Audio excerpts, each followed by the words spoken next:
Gigi Chica. So we are on the third part of this 6-part series talking about the subject of why am I gaining weight in phase 3.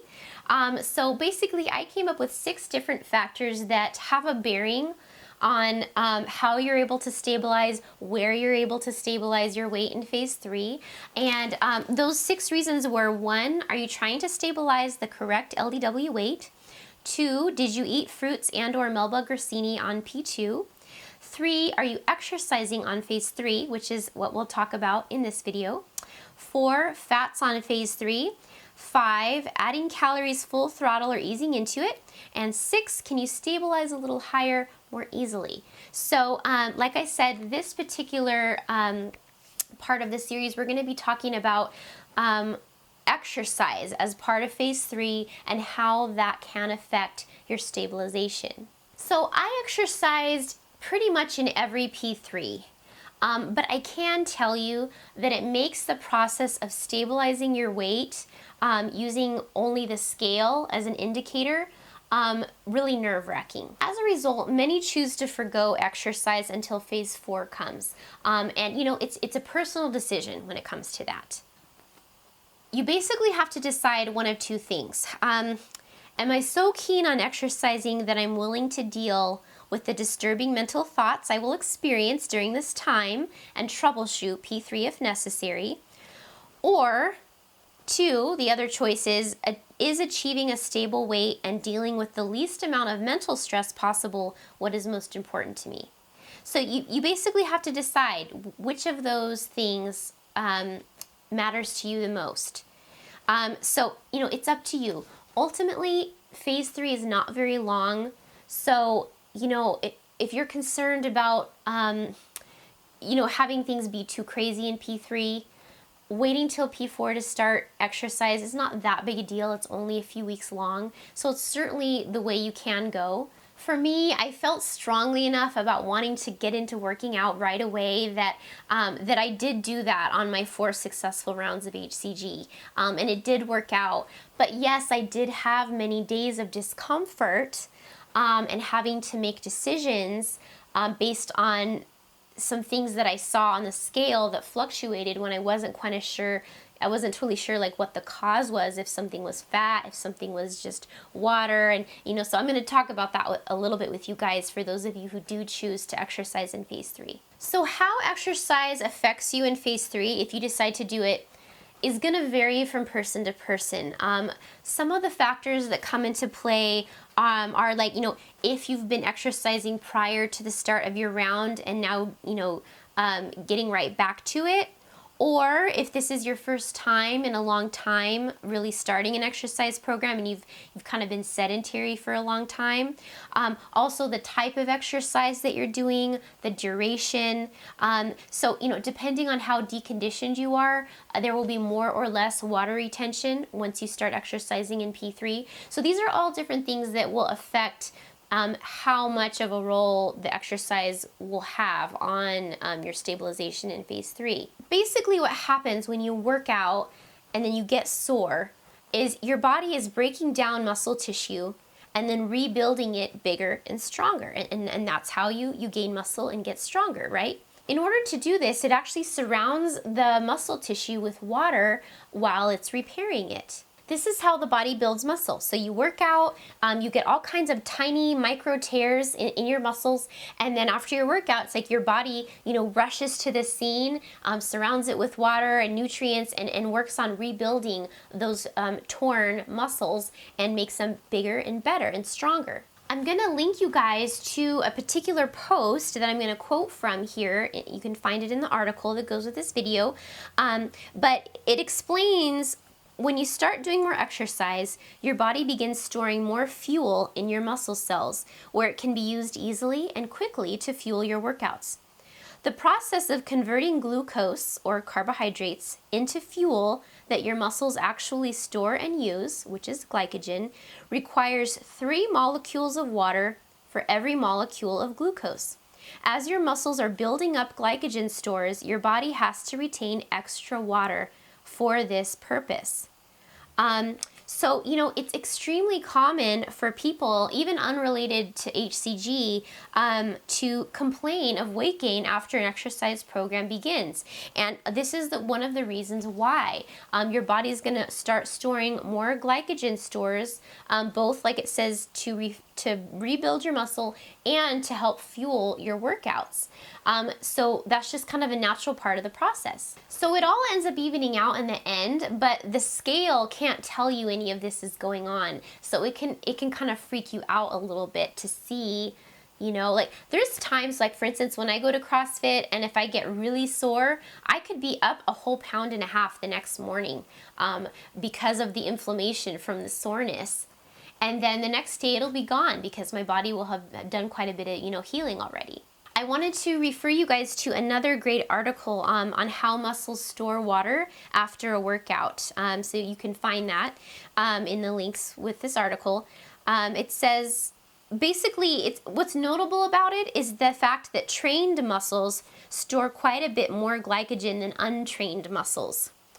So what's interesting about it and what it tells you in the article is that basically if you've been working out consistently prior to your last round of HCG, it's very possible that as you get back into working out, just 3 to 6 weeks later, your muscles may store more water more quickly, giving the appearance of more weight gain in P3 than someone else. So I love all the science behind all this stuff. I apologize if I'm getting anything wrong because I don't know everything there is to know about it, but I do love researching it.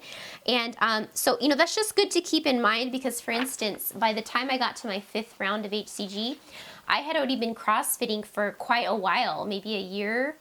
And so, I had built up quite a bit of muscle and stamina. And so my 5th round, I took 6 weeks off of CrossFit.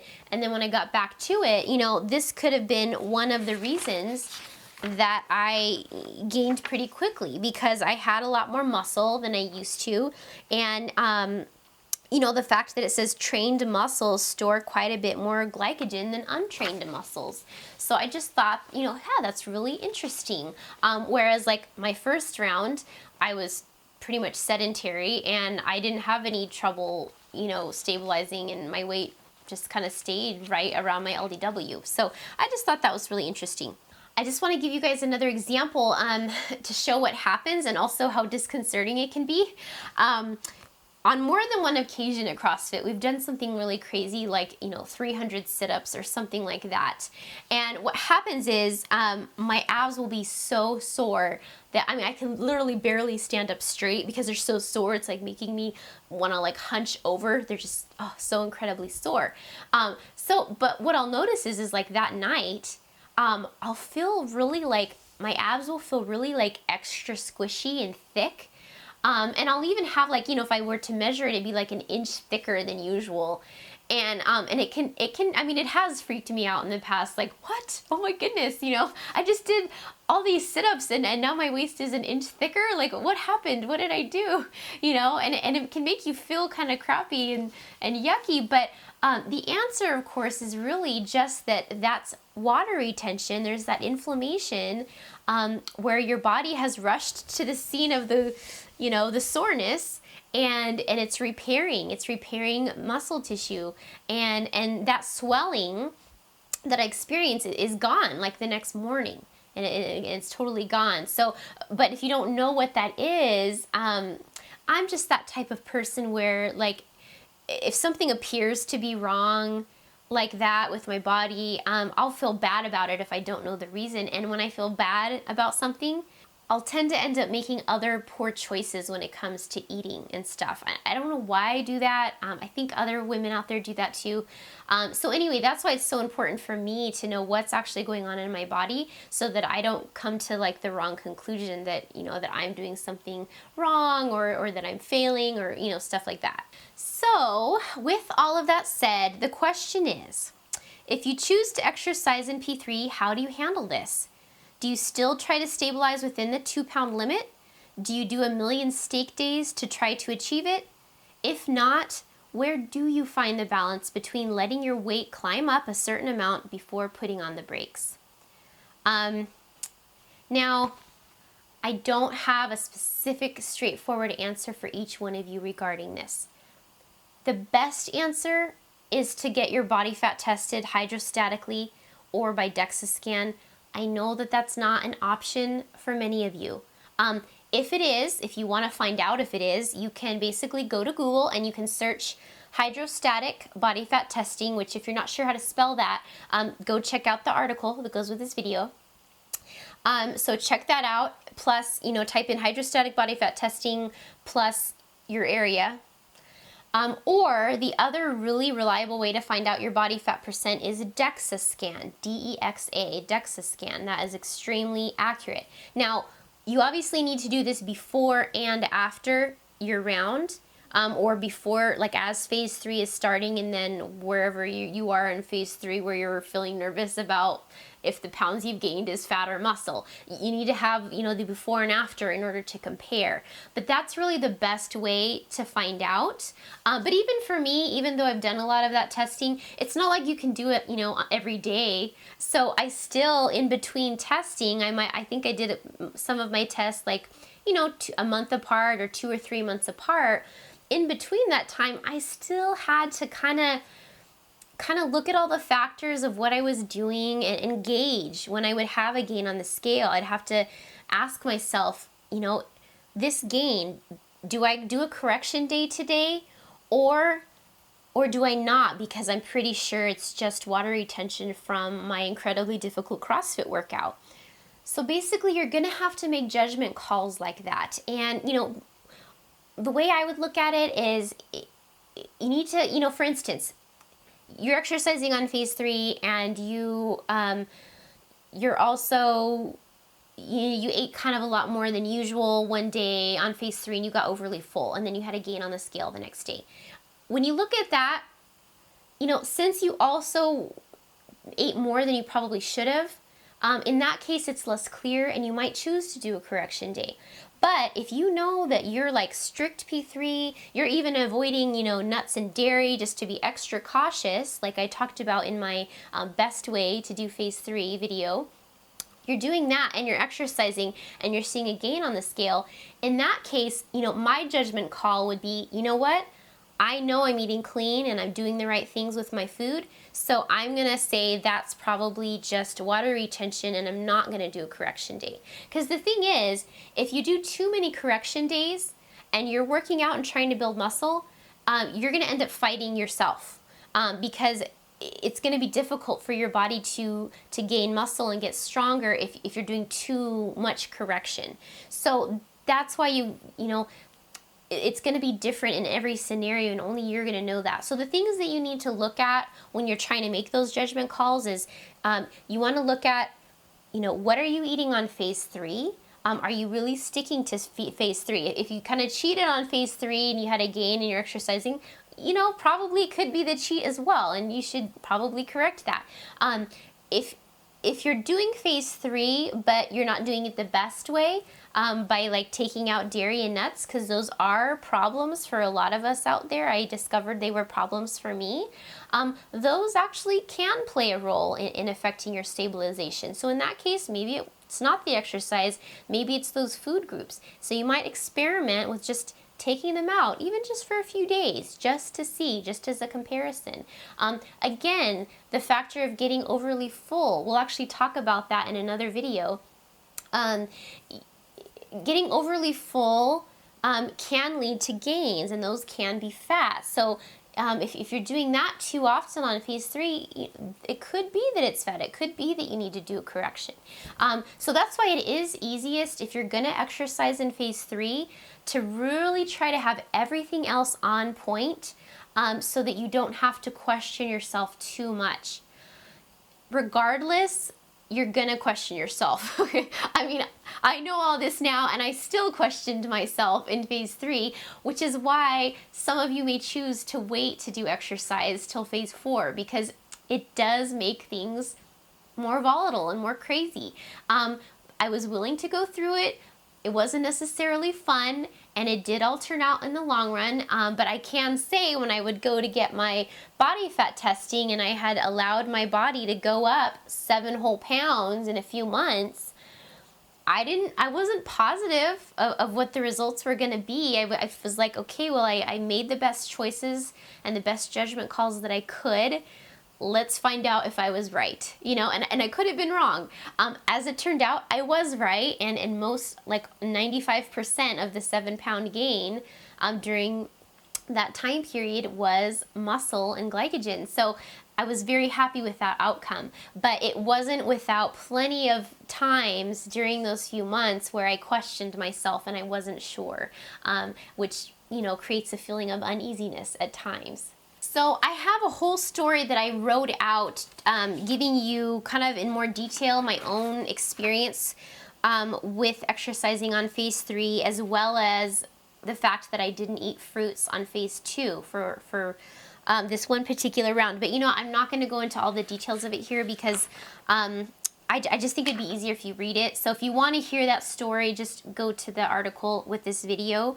But essentially, in a nutshell, one of my rounds, I had 2 variables that came into play with me trying to stabilize in phase 3. One was the fact that I was going to CrossFit, and the second one was that I hadn't eaten fruits in phase 2, which if you watch a couple of my other videos that I'll link to, if you don't eat fruits in phase 2, your LDW is usually artificially low and you have to stabilize higher than the 2-pound window. So I had both of those variables kind of coming into play with that round. So at first I tried to keep my weight like near my LDW, and it just was not happening. And you know, you can't do so many steak days in a row. So eventually I kind of tried to work with my body. My husband was, you know, he stepped in and he's like, you know, you're doing all this working out, maybe you should just trust your body and kind of work with it. Your body's trying to build muscle. And it was hard for me to accept and to let go and just kind of trust my body in that regard, but I kind of was finally forced to. I couldn't keep the weight down. And so the good news about this at the end was that when I did get my follow-up body fat test, I don't know, a few months later, I had a total gain of 7.7 pounds between body fat tests, kind of from like near the end of my round, and then, you know, I don't know, a few months later. But what was cool about it was that only a half pound out of the 7.7 pounds was fat. So again, you know, over 7 pounds of that weight gain was muscle. And so that is the good end to the story, which shows sometimes why you do need to let your body do its thing if you have your ducks in a row and you know what you're doing. So anyway, I'm just trying to give you guys more examples just so you can figure out, you know, what's going on with your body and how to treat it. So it's possible I might be losing you guys a little bit now with some of these stories, but the point is, with my story, I couldn't maintain my LDW, I couldn't stabilize within 2 pounds of it, and one of the reasons was because of the exercise, but as you can see, it wasn't a bad thing, and I really needed to let go and allow my body to stabilize higher. And so that may be the case for you. If you exercise in phase 3, especially if you're trying to build some muscle, you need to let your body do its thing, and otherwise you'll find yourself doing steak day after steak day and getting in, you know, that's going to take a toll on your health, and additionally you'll be fighting against your body. Here you are trying to build muscle, but then you're forcing it back by not giving it what it needs. It's trying to build muscle, but because that weighs something, it weighs something on the scale, and so when you see that, you're trying to fight back by not eating.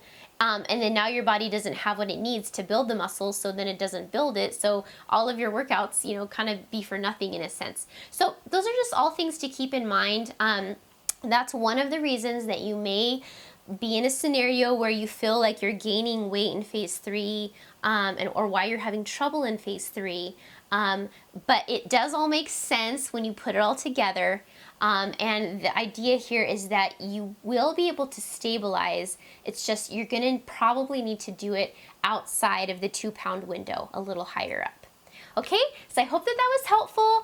Stay tuned for the rest of the articles in this series, the 6 different factors for, why you may be gaining weight in phase 3. Really, the whole point of all this stuff is to help you guys know what's going on so that you can make good choices for yourself going forward, so that you really can get to your goal and stay there and be successful. For myself, for instance, I'm 5'1". Now I weigh about 124 most days, but actually being 5'1", that's technically still on the higher end of a healthy supposed weight range for me. But I'm okay with that because I have learned that I have a lot of my body now that is made up of muscle. I have like 104 pounds of muscle on my body. Now, when I was in high school, I was extremely thin and I only weighed 102 pounds. And I wasn't unhealthy, it's just I didn't have nearly as much muscle then because I wasn't lifting heavy weights, and I was really lean, and I was happy there. But as you can see, I now have more muscle, and of course it includes my organs as well, but I have more muscle than I weighed in total in high school. So really, when I was a teenager, if I weighed 124 pounds, or if I had gained weight from 104 to 124, it would have been like, oh, I gained 20 pounds, that's bad. And I would have felt horrible about myself. But see, now from my perspective, I know how much of my body is muscle, I know my body fat percent, I know what size I wear, and so it doesn't matter to me if someone else my height weighs 105 pounds. I don't think of myself as being bigger than them or heavier than them because I know what my body's made up of, and I know it's healthy, I know it's strong, and I know that I'm not overweight. It doesn't matter what any chart says or whatever. So I hope that that makes sense. It's so freeing to know like the science of what's going on in your body, because if I didn't know that, like I said, I could view it negatively, and when I view things negatively, that tends to drag me down enough so that I end up making other poor choices for my body, and so that's what I'm trying to help you guys avoid. All right, you guys, take care. You can find me on Facebook, HCG Chica. You can find me on Instagram, HCG Chica, and of course, my website, hcgchica.com. If you want to stay up to date with my latest articles, usually I have a new one once a week in general, but the best way to stay up to date is actually to subscribe to my email list, which you can do right on my website. You'll see various places to opt into that, but that's the best way. So, all right, you guys, take care. Bye.